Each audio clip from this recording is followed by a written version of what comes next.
The word jihad is mentioned in the Quran about 41 times. The words mercy, peace, and compassion are mentioned about 355 times. Yes, come in.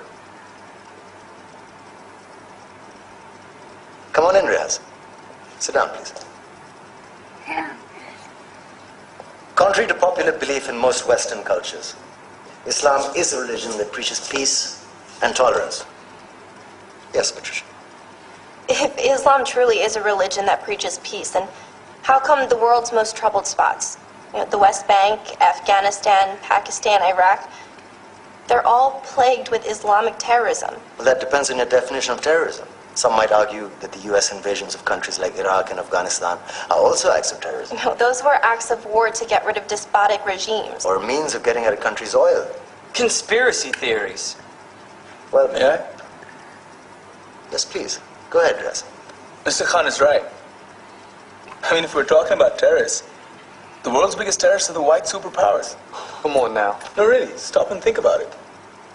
Explain 9/11. Okay. Do you know how many people died in the Twin Towers strike? Around 3,000. And do you have any idea how many people died in the bombing of Afghanistan?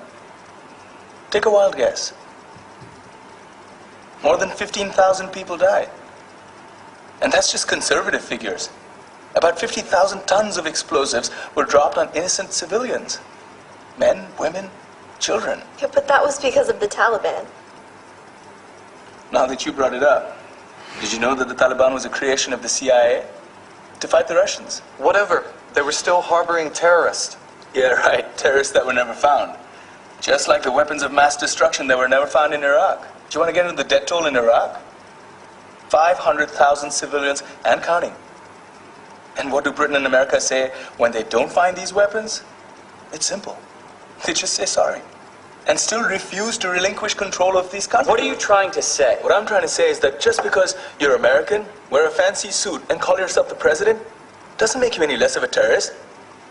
I'm saying that if you don't stop meddling in other people's countries, you will face a backlash. If Muslims like you feel that way, then why don't you get out of our country? We will. As soon as you promise to leave ours.